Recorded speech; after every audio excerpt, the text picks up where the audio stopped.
Okay, so we got ourselves a crank seal that needs replacing, and we bought a new crank seal right here. This baby's gonna go there. A job like this can go south or west, or it can go to South Main Auto. And what I like to use is this little guy, and sometimes it works, sometimes it doesn't work.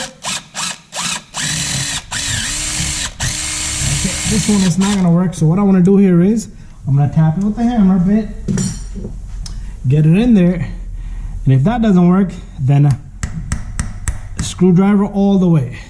And we do not want to damage the housing or anything like that.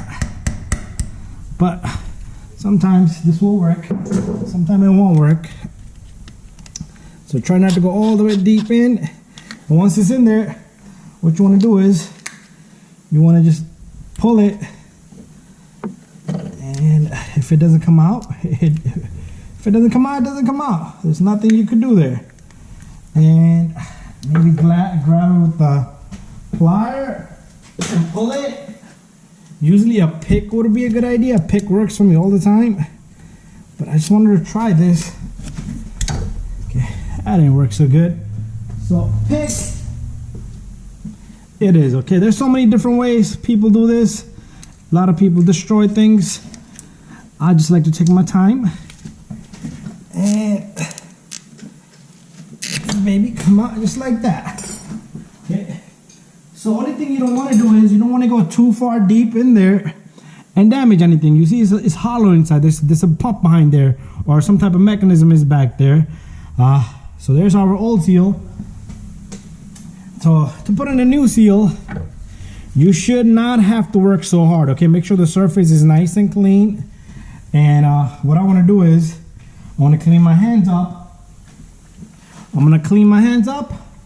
I'm gonna put a little bit of oil on the seal. So I got me a Mobile One oil. And what I want to do here is just want to take this Mobile One oil and just a few drops is fine. Rub it all around on the seal. So it does have like a little spring in there, so make sure that's there. And then after that, this thing will just go in there. You shouldn't need any tools, okay? Just make sure you don't get your glove caught in there like that. Make sure, because if it's in there, then you're gonna have to redo the whole thing. And make sure it's nice and flush, because you don't want the other stuff to rub on top and destroy the seal. Bada bing, bada boom. We're done with that seal. Okay, let's wipe this baby off. And sometimes you can put something that's same size of this, even the old seal.